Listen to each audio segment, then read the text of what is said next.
So every year around this time, we're so pleased to have Kathy Kurvels and Ann Forsman of the Wollaston Garden Club in studio to talk to us about their annual Holiday Greens sale for obvious reasons. The in-studio part of that can't happen, but the green sale part of it sure is happening from the Wollaston Garden Club. So, hey, Kathy and Ann, nice to virtually see you. So Nice good to be you here. too. Yeah. Thank you for having us again. Oh, it's a pleasure. I'm happy we're able to do it at least this way, if we can't do it in person, unfortunately. And not only that, but you're not letting this little thing like a pandemic stop the greens from going up. Never, never. Tell me about it, Ann. What's happening? Okay, so the green sale is going virtual, and I know you've already put our promotional flyer up on your website or on your cable channel, and we appreciate that. So orders started on the 7th, and we're going to continue to take orders until the 21st. There are unfortunately not as many offerings this year. We just can't do it. We can't have the people in the church to do the arranging, and we just cannot possibly put everything out there that we normally have, but we'll be back next year. And in the meantime, what we do have is we have 6 absolutely beautiful designer wreaths that are up, and one of them you can customize with up to 5 different ribbon choices to match your decor or whatever it is that you choose to do. And those are available on the website. You can look and see what's there. Now, if you go to the WollastonGardenClub.com website, there is a link to the Wollaston Hill Association. And we have to thank Walter Hubley and the Wollaston Hill Association so much for their support of our organization and providing us with this opportunity to do the online shopping. So a big shout out to Walter. He and Emily Emily Lebo, who is well known within the city, have worked very hard to get this sale up and running. Credit cards are taken through the website. It's very secure, or also Apple Pay. And we have 6 gorgeous designer wreaths, one of which is behind me here in the studio, in the virtual studio. Which is our new for 2020 wreath. But we also have the traditional coastal design that we put out every year that's always a hit since we live so close to the ocean. A lovely traditional wreath designed by Joe Costello, one of our longtime designers, who also designs the works that go into the Museum of Fine Arts Art in Bloom every year. So she's just a top-notch designer, and hers is the wreath. It's very traditional, but that there are ribbon options for, as well as a stunning. I don't know it's woodsy is what we're calling it, but it's birch and seagrasses and pine. You name it, it's on it. It's just an absolutely beautiful wreath, and then some small candle wreaths and the lovely organic Quincy's own lavender that's harvested by the Wollaston Garden Club and then put into sachets. And these are always a hit and always a sellout as well. From the Quincy Library, right outside your door, Joe. Right outside your door, Joe. This is the lavender that grows all summer and just looks so beautiful. And then the club harvests, and Claire Fitzmaurice does the drying and organizes the sachet sewing. So shout out to our members who have participated in that as well. Yes, Kathy, who he was kind enough to actually cut the last of the lavender from the garden outside here and bring it into the studio to offer us all a little calm and serenity. So it was nice. Oh, I've been lucky to have these stored at my house. It's so great. I hadn't ever purchased them until I had them in my house, and then I said, yeah, I got to buy some. So I bought some from the website. It was a banner year for lavender for some reason. Yeah. Interesting. And a hard year for a lot of the greens, with the drought and everything. Yes, I was just going to ask about that. Yeah. Yeah. Oh.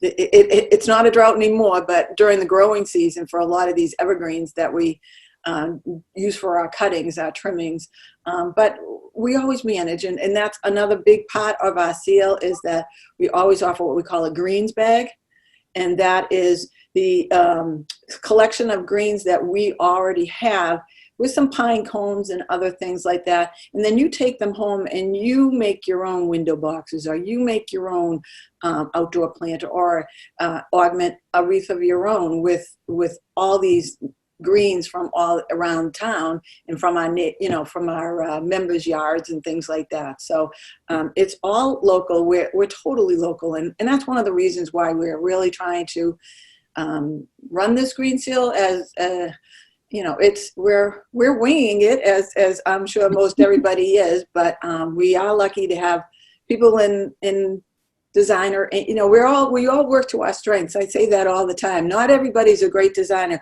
but somebody's doing something else to help the cause, or somebody else is doing the treasury end of it to keep the math going and things like that. So we have over 110 members in our group, and every one of them has something to give us, something to share with us. Even right now, when we're all doing it virtually, we actually are doing our meetings virtually, which is something a lot of garden clubs are not able to manage at this point. But we felt, let's give it a go, right, Ian? Just to see how it works. Hey, why not, right? We have, Kathy, you stressed it. You've said this perfectly, and I hate to just be redundant, but our members are amazing people and have continued. They've stepped up. We have people that are delivering goodie bags on the days of meetings to encourage members to come. We have people that are donating raffle items. We have speakers that have agreed to learn Zoom to go virtual. We have excellent attendance at our meetings because many of our members are thrilled that they don't have to step outside their safe bubble. And they are enjoying the PowerPoint presentations of garden tourism and what's going on at the Chicado Nursery in Holbrook. I mean, we have some really terrific things happening. And I think we also do so many community projects and donations and scholarships that we didn't want to stop doing that this year. We wanted to be able to continue to fund those programs and scholarships, which is why we're hanging in there and we'll do what we can. And, it may not be the huge fundraiser it's been in the past, but it's going to help, and we're going to be able to continue to participate in the projects that our community really needs. Yeah. Have you been able to do any, in-person projects at all across the city, obviously in small, socially distant groups? Yeah. Go ahead, Kathy. Well, we have our beautification committee, which has sites around town. So once, like I just said before, in March 13th, actually, when everything kind of just shut down, we decided that things outside didn't stop growing just because of that, so we felt we should be able to maintain. So we figured out a system where we could have X amount of people at one site where they were socially distanced, they were wearing their masks, they were helping to maintain those certain areas of town so that when people drive by them, it still looks good, And so I think that's been the biggest thing that we've been able to do in person. Other than that, we've basically been email and Zoom. We've been doing our board meetings through Zoom. And like I mentioned, we're doing our meetings through Zoom. Our October meeting, I believe, and we invited the other two garden clubs in town to participate, and that was a huge success, and they were really happy, and we were really happy to see them. And it just keeps that sense that we can get through this. It's different right now, but we have the capacity to work through it, hopefully in strange and new ways, but it's working for us. I think a lot of our members, even some of the older members that I might have worried about being able to get on Zoom, nope, they're absolutely on board and they're loving it. And they're Zooming their church services, and they're Zooming our garden club meetings. And like Ann said, every meeting, the day of the meeting, we have goodie bags that go out to every one of our members. And there's been cookies or cupcakes or something, because we're really known in our own community of garden club for really having great treats and great food. So it's kind of a way, and some people say they'll be watching the Zoom meeting and having their cookie or having their cupcake, and it's helpful. You just got to do whatever you can right now to keep that positive vibe going, if you will. Yeah. So I was curious if maybe you had some members, folks with more time on their hands saying, gee, I've always thought about, trying my hand at gardening, and now would be the perfect time. I have lots of time to do it. Have you heard stories like that at all? I haven't necessarily, but I'm on a couple of gardening sites, and I hear that a lot. That people have started vegetable gardens this year because why not? They're home and they feel they can keep a good eye on it, So having that ability to get outside during this pandemic, you cannot replace it. It's what's keeping a lot of us sane, I think, myself included. Yeah, absolutely. A respite, I am sure, just to be able to go outside in your own yard, in safety, enjoy the beauty of your garden, or make changes that you've always wanted to do, Exactly. or just, shout over the fence to your neighbor, just to have some human contact. Exactly. So, I mean, it's a balancing act. We're all trying to keep our own self safe and yet not become so isolated that we lose that sense of community, which is, to me, one of the greatest parts of our garden club. I mean, with 110 members, you've got a lot of diversity. You've got a lot of people with so many different talents. So we just keep working at it. I would like to, I want to mention two other things. We've got, when faced with, okay, what are we going to do? Because in the spring, people will rejoin in May. And there was some thought, it's like, oh my God, maybe people aren't going to join because we're not going to have meetings. So we decided to do some educational stuff and put that on our website. And so the lavender harvest was actually filmed, and Claire gave a tutorial on what to look for, how to harvest, how to dry, and that's still up and running as a link on our website.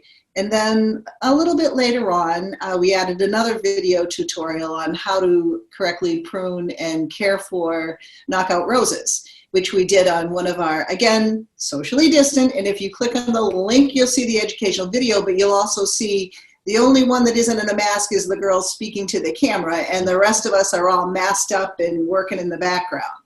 So she showed a very good tutorial on pruning and rose care.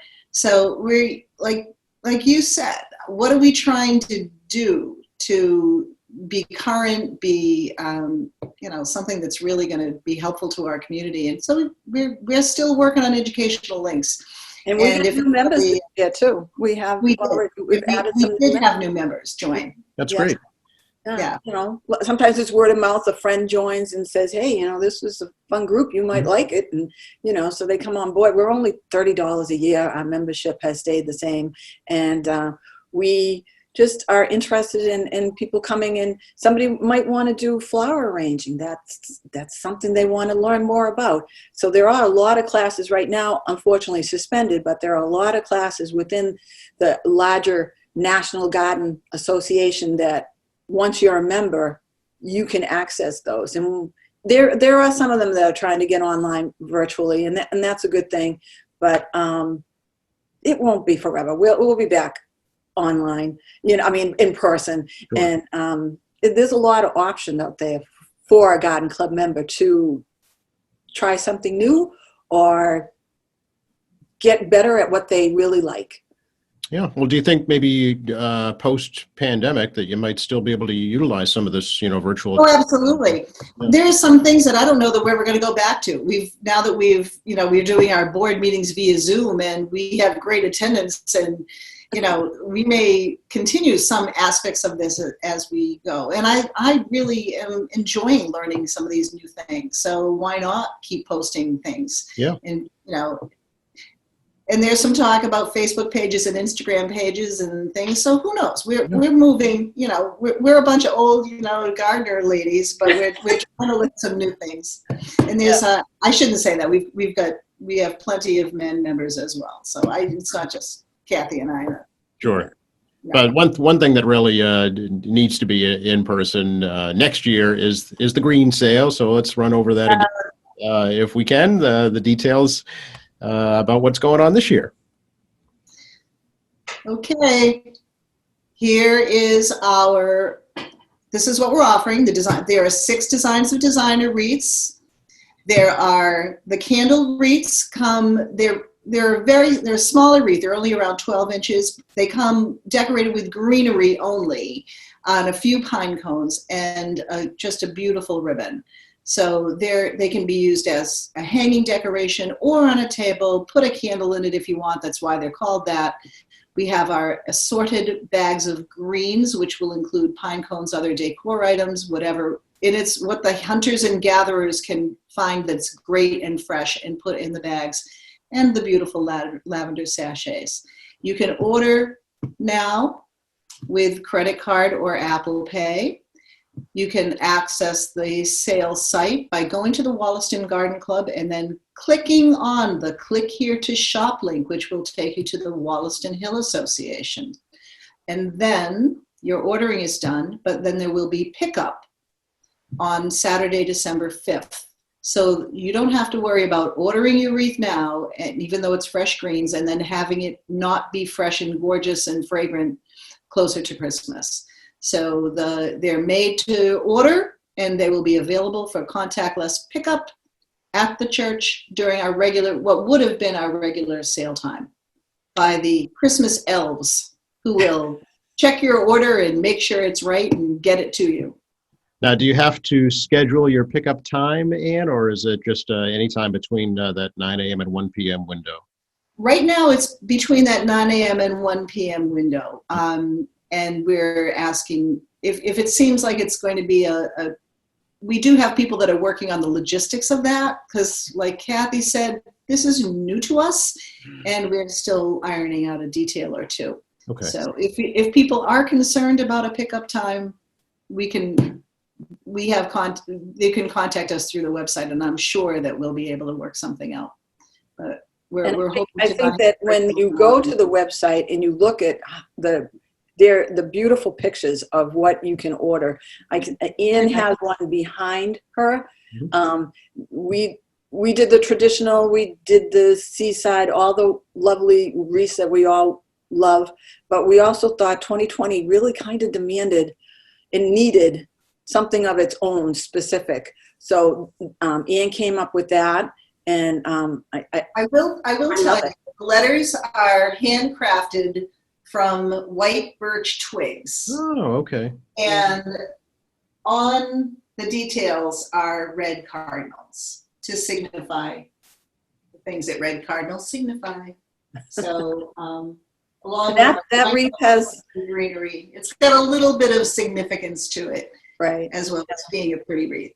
Well, it's a great message for 2020 for sure. 2020 needed it, right? We need some hope. You see a lot of hope signs around town, and I think it just is important to remember that we can get through this. But Ann has a lot of really good woodworking skills, so she put that to use by constructing what seems, she explains it like, it's simple, but it's a very well done.